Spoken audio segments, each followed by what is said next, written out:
Magandang araw sa iyo mga katropa, and we're here on Devil's MU. Again, this is Boss Nathan Gaming, and sa video na to ituturo ko sa inyo kung paano ginagamit or paano magkaroon ng yellow option yung mga item nyo katulad nito.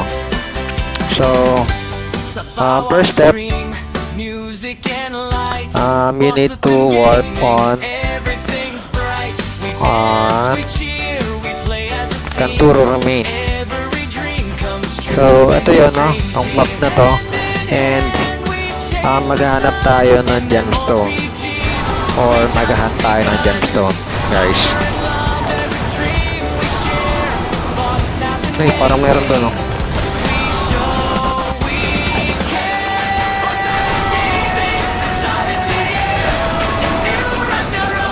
Nakawin muna natin to, guys.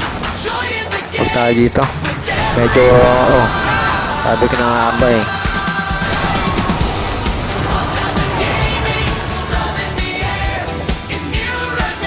Mukhang killer yun, itsura pa lang eh.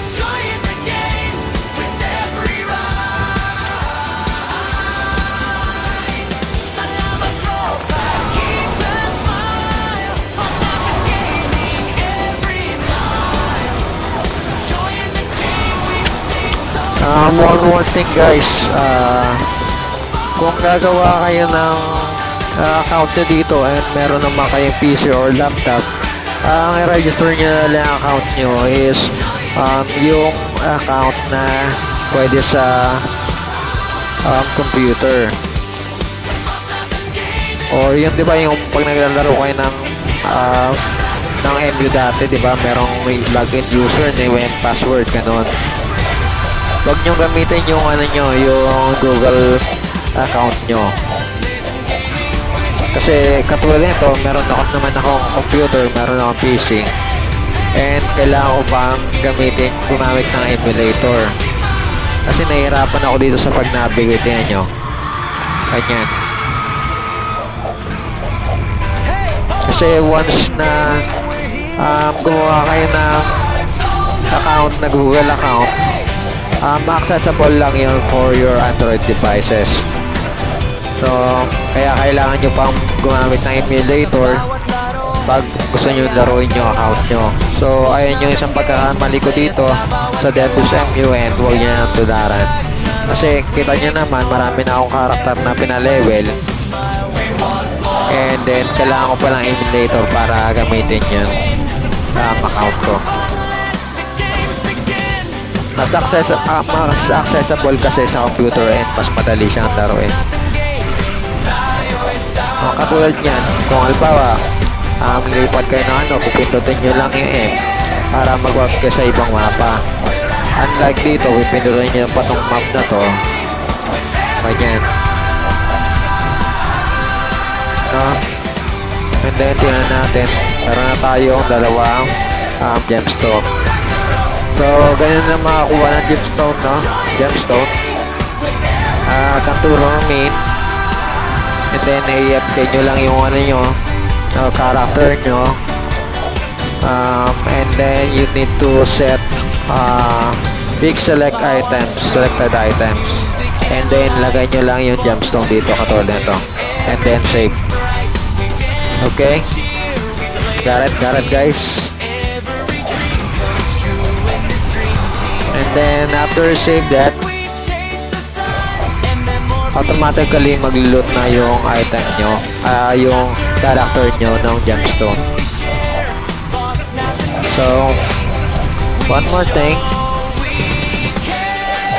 Boss Nathan, saan naman yung pupuntahan natin para sa sa pagagawa ng yellow option. So, ito yan, guys.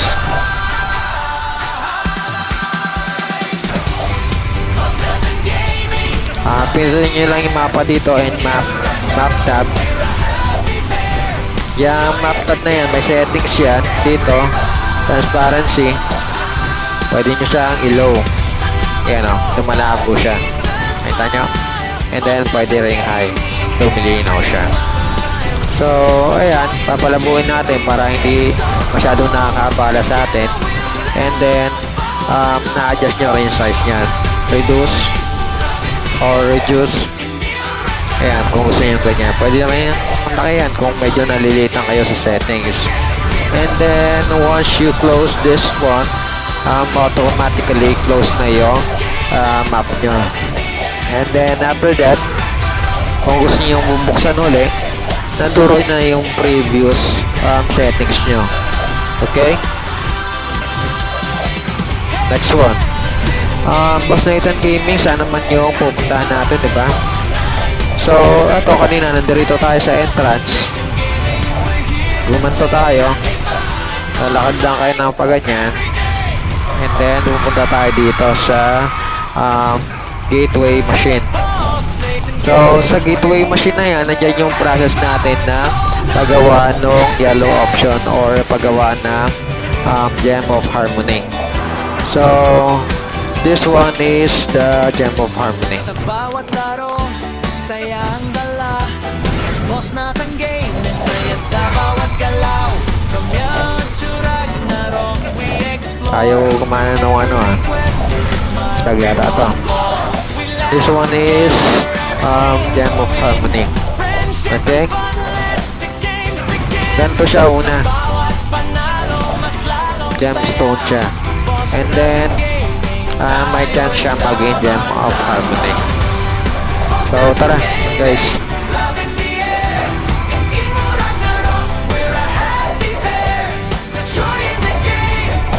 Punta tayo.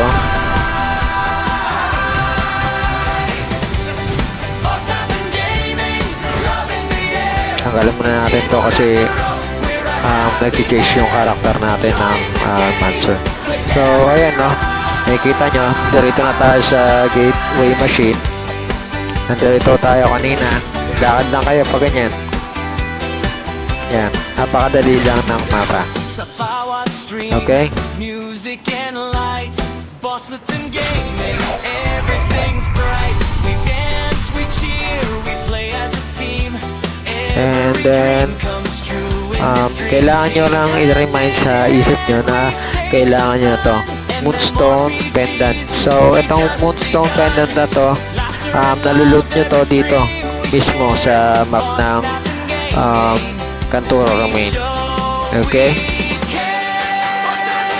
Then,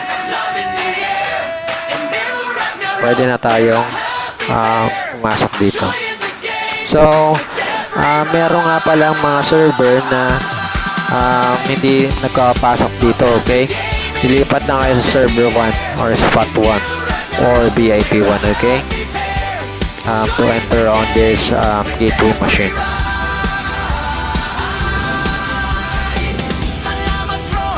Yan, nag-open na tayo yan. And then, napuli tayo. Yan, napaka-easy lang ng mapa. And then, itong knowledge na ito pala, tinuro sa akin na itong senpai ko dito sa Devil's MU na si MJ.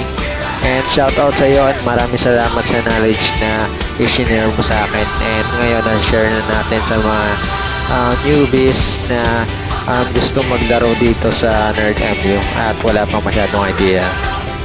So, ayan na, basahin nyo lang itong about sa Gemstone para magkaroon kayo ng idea, para tumatak sa isip nyo kung ano pa talaga yung ginagawa nyo dito.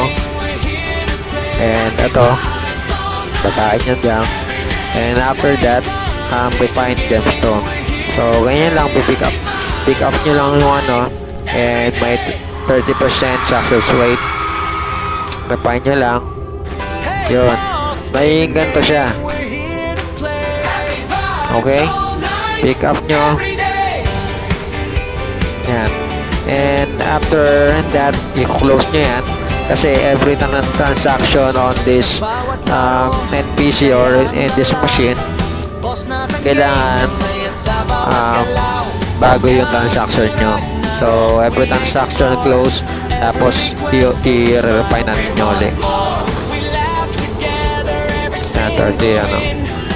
So, napakaswerte natin kasi buo ka agad. Sa mga ibang ano yan, ibang pagaganyan, minsan di pa naging successful. Okay? Next one, punta na tayo sa pagpa-process.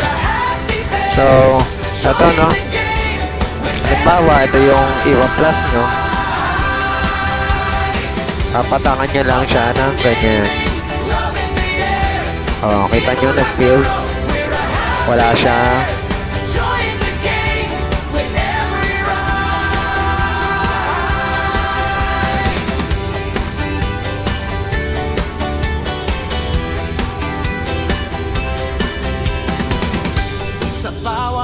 So, ayan no, nagkaroon niya siya ng yellow option or additional damage, okay?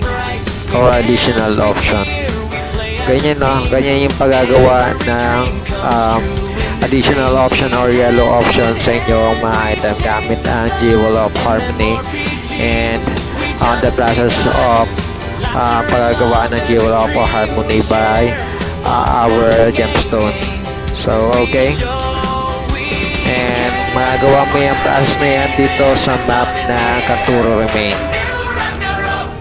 So, ayan guys. And then, one more thing. Once na nagkaroon na ng yellow option yung item nyo, hindi na siya tradable. Okay? So, paano yan, Boss Nathan? Hindi na tradable. Paano yung item ko kung gusto kong ibenta sa iba? Ganito lang yung mga bossing. Punta kayo sa I-1 and then hanapin nyo tong NPC na to. Tingnan natin ang itsura. Mukha siyang goblin. So, ayan yung pangalan niya. Ayan yung pangalan niya. Yan. Tapos, basahin nyo yan. So, an item with harmony, add or seal. Restore. So, ayan, restore nyo lang dyan. And then, may bayad pala na 500 DBC point. So, huwag na natin ano yun, sayang. Sayang DBC points ko. Pinaghihirapan ko yan.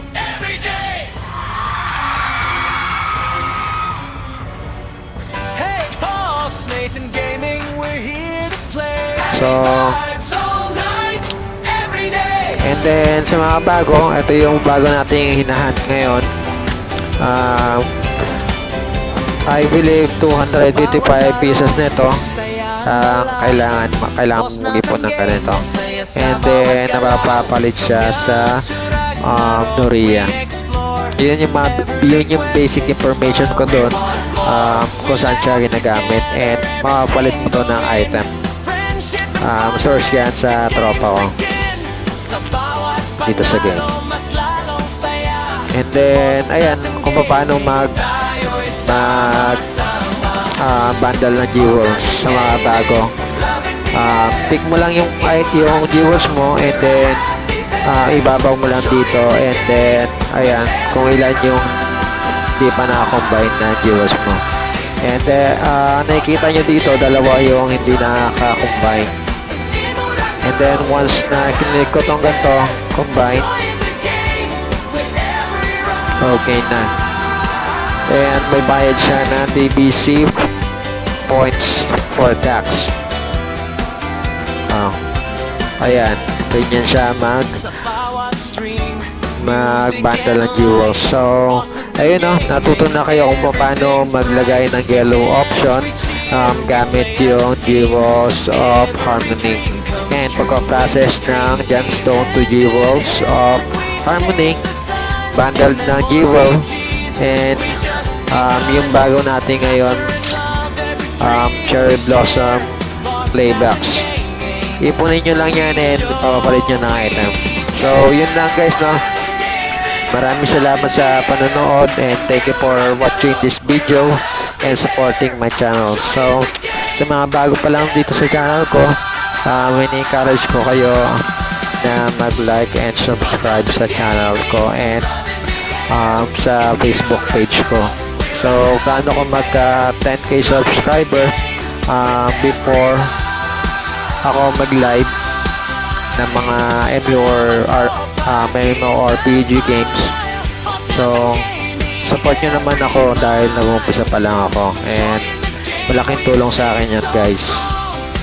Para ganahan tayong gumawa pa ng mga videos sa mga MMORPG games.